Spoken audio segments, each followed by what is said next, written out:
Darlantia, Book 1, by Michael Gardner. Read by Michael Gardner. Chapter 1. She glided through the air effortlessly, her large wings outstretched. Below her was a blanket of thick, puffy white clouds, and above her was the large, bright glow of the sun, raining down glorious sunshine on her and the expanse beneath. Around and above her the sky was a bright, welcoming blue. She liked to come above the clouds. Up here there was nothing but the sky, sun, and herself. No other living creatures in sight. With the clouds blocking the view of the world below, she felt true peace and bliss. She may be a dragon, but the high altitude meant she would eventually be forced to dip back below the clouds to the world below. She often wished that she could stay up here forever, to fly towards the sun and add her fire to its luminous rays. She could use the air currents to glide effortlessly for hours, but, for once, she was quite keen to return below the cloud layer. She took one last wistful look at her surroundings before taking a deep breath. She folded her wings, arms, and legs around herself, making her body as streamlined as possible. As she did so, she began to dive toward the clouds below, the air rushing furiously past her as she picked up more and more speed. She hit the cloud layer, the precipitation dancing and racing across her scales. All that she could see was the endless world of whites, greys, and blacks, a stark contrast to the world above.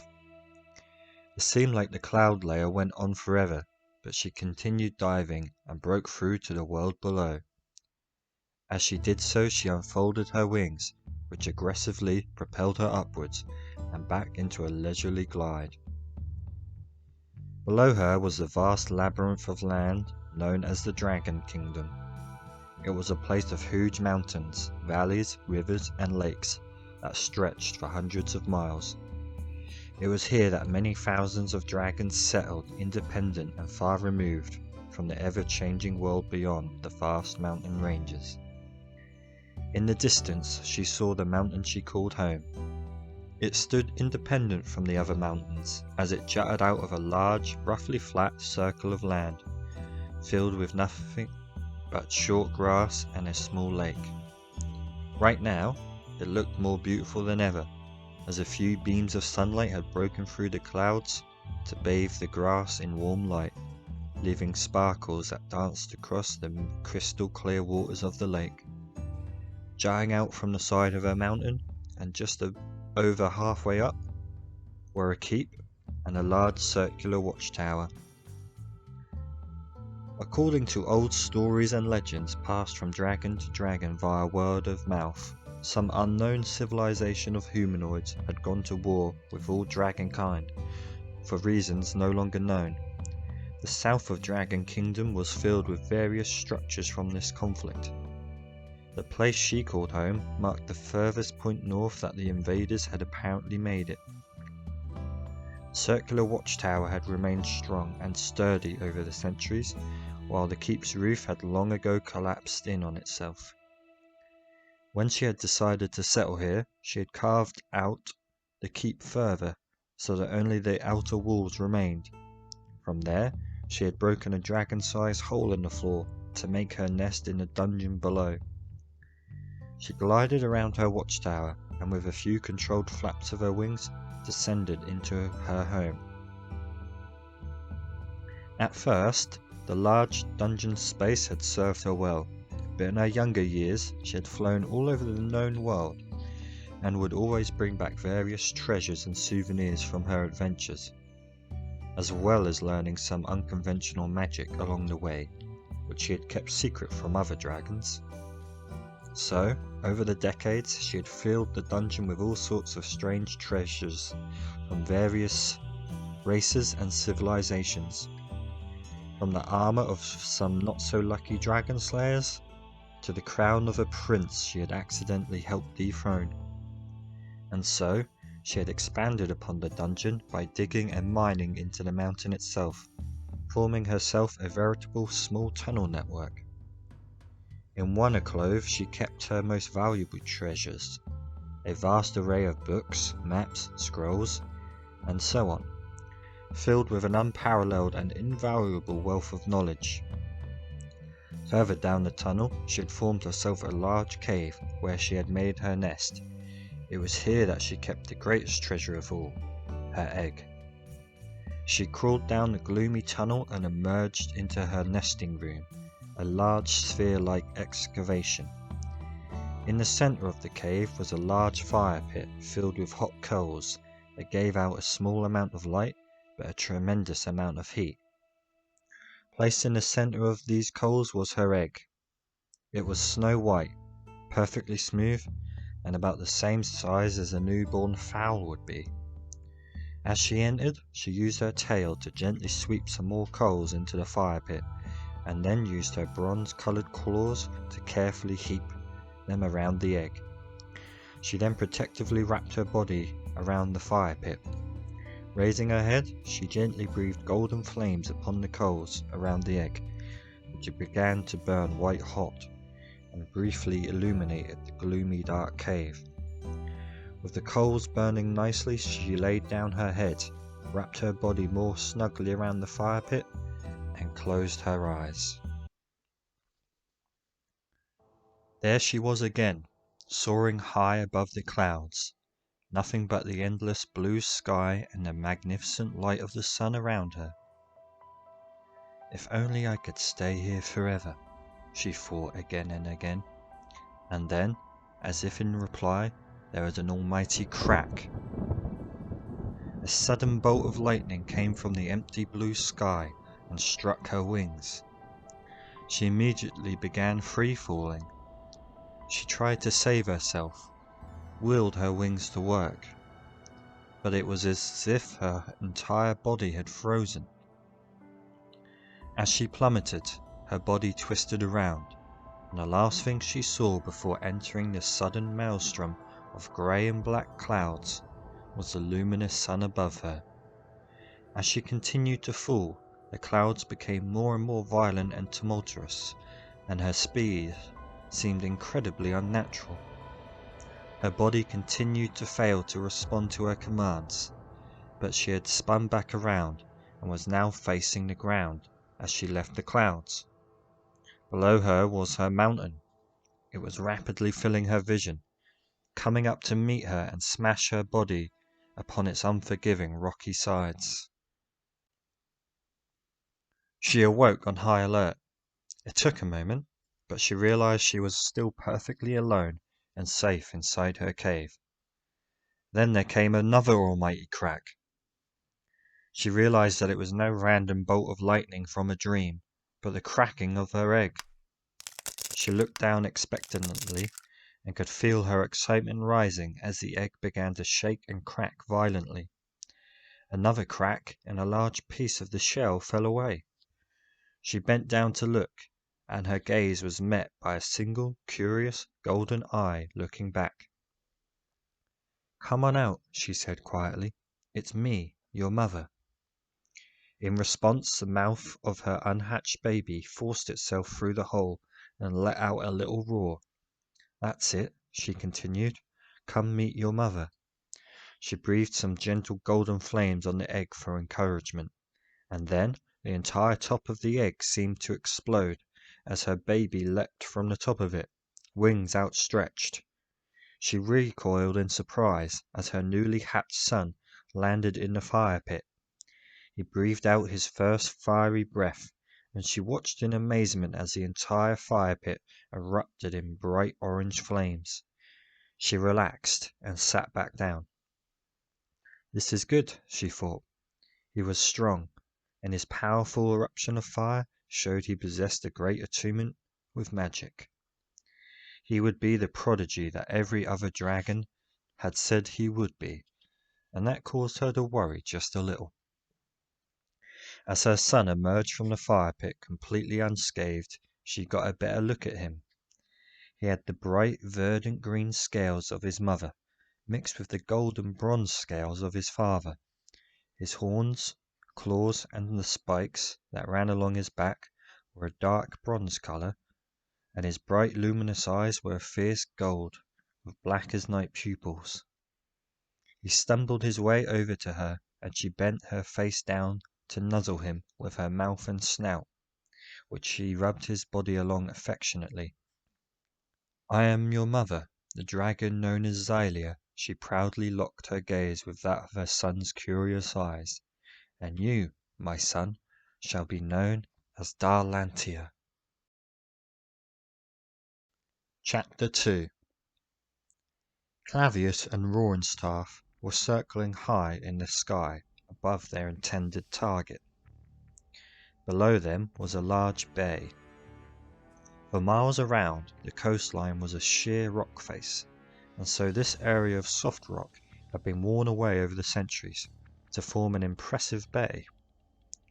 Along the coast of the bay and heading inland, a large and impressive port town had emerged, made up of large stone houses and cobbled streets.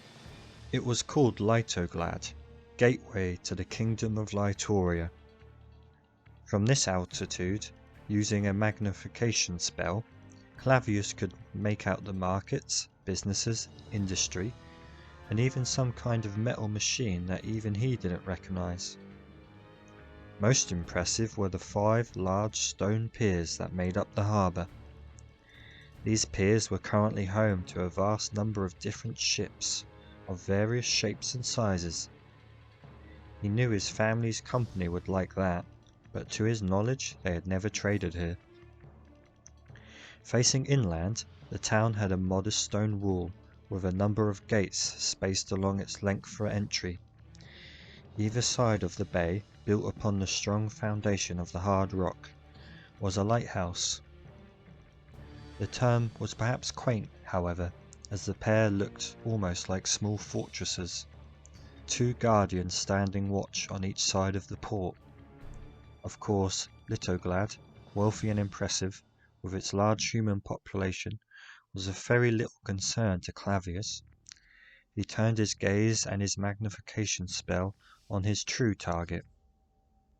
In the middle of the bay, some distance away from the town and almost out to the open sea, stood a lone mountain jutting out from the waves. It was probably 3 times the height of the nearby cliffs. At the foot of the mountain was a small wooden pier, paltry compared to its stone cousins in the town proper, and zigzagging up the mountain was a perilous road made from white marble, with only a low wall to protect climbers from falling off the side. At the peak stood a simple yet truly impressive castle. Along with its tall walls, which seemed to rise up out of the mountain itself, it possessed 4 large circular stone towers, a small keep, an open courtyard, and a large and impressive gatehouse. Clavius expected that there were many underground rooms and passages built into the mountain itself, no doubt housing what he had come here for. The defences all but confirmed it. Upon the large stone towers stood 4 large and formidable looking catapults, along with ballista dotted around the towers and walls. Every side of the castle possessed multiple arrow slits. No doubt the defenders had many other tools at their disposal to fend off attackers. Clavius sighed. He considered it almost tiresome that what he needed was found in such a hard-to-reach place, and that due to the beliefs of the local population, he wasn't going to get it peacefully. Clavius had spent months preparing for the upcoming battle. Knowledge is power, after all, he thought to himself. Clavius and Roarenstaff had continued to glide high in the sky to survey the area some more. Suddenly, there was a loud gong from the southernmost lighthouse, swiftly followed by a gong from the mountain castle, and then finally a gong from the northern lighthouse. Not long after, alarm bells began to ring within the port town, and the normal day of organized business quickly became a mess of confusion. Of course, the people in Litograd could not yet see what the lighthouses and castle had spotted. Clavius, smiling, looked out to the ocean at the sight he'd been awaiting. On the horizon, heading northwest towards the bay, an armada of 100 longships with great rippling sails had emerged. Clavius's mercenary army had arrived. While Clavius and Rornstaff were extremely powerful, he had decided that, being so close to achieving the power of the elementals, achieving his destiny, he couldn't afford to take any risks, or make things harder for himself. Thus he had paid up front for the modest mercenary army. The bulk was made up of minotaurs, humanoid, bull-like creatures to whom the wooden longships belonged. Originally tucked away in remote mountain regions, many minotaurs now ventured out beyond their settlements to act as hired muscle, bodyguards, and mercenaries. Clavius had decided to hire this particular group because of their veterancy and loyalty to contracts. They were mostly unarmored, although captains and other leaders often donned armor pieces scavenged from battles to highlight their positions and show their prowess. Primarily because of their immense strength when compared to other humanoid races, they mostly used great axes and great swords, along with halberds, tridents, and other such weaponry. Their berserker-like fighting style meant that they had developed a culture that to use shields and ranged weapons was considered extremely cowardly. Nonetheless, smaller axes and spears were often carried to be hurled as projectiles when necessary. In addition to the Minotaurs, Clavius had also discovered some down-on-their-luck lizardmen pirates. Lizardmen were bipedal, but only around half the size of a human, an attribute exacerbated by the way they often looked hunched or crouched over. Primarily from superstitious tribal societies, they lacked the knowledge or know-how to make sophisticated weapons or armor, and thus they were lightly garbed and carried implements such as short spears, cutlasses, slings, and blowpipes. They did have one advantage in combat though. When all else failed, they could use their claws, sharp teeth, and barbed tails. The lizard men were cold-blooded creatures, and thus, in cooler regions, even then, despite it being summer, they relied on their magic-wielding shamans to regulate their body temperatures. Most lizard men were green, but the shamans had a distinctive orange tone to their scales, and they wore elaborate headdresses made from the feathers of birds from their swampy homelands. For every 10 lizard men, one could usually find one shaman, and thus the lizard men possessed some of the most magic users in the known world. Owing to its primarily practical usage in assisting their brethren, their magic was used in a supportive role mostly. In response to the bells ringing from the port, the longships, laden with minotaurs and lizard men, began to bang drums and blow war horns. Oars were lowered into the water, and the powerful minotaurs began to man the positions. In a few short minutes, the ships were speeding toward the bay at incredible speed, quickly closing off any hope of escape for the ships in the port. Clavius and Rornstaff silently observed the advance from their position high in the clouds. Suddenly, from the southern lighthouse, there was a volley of arrows from a small contingent of human archers aimed at the fastest advancing longship. "Good aim," Rornstaff said, as the arrows rained upon the target. In surprise, Clavius refocused his magnification spell on the longship. Of the 10 archers he could see in the lighthouse, 6 had hit their mark. The Minotaurs roared their admonitions of revenge. The battle had begun. Thanks for listening. Check out the full book, link in the description, and subscribe for weekly additions to the Darlantia audiobook series.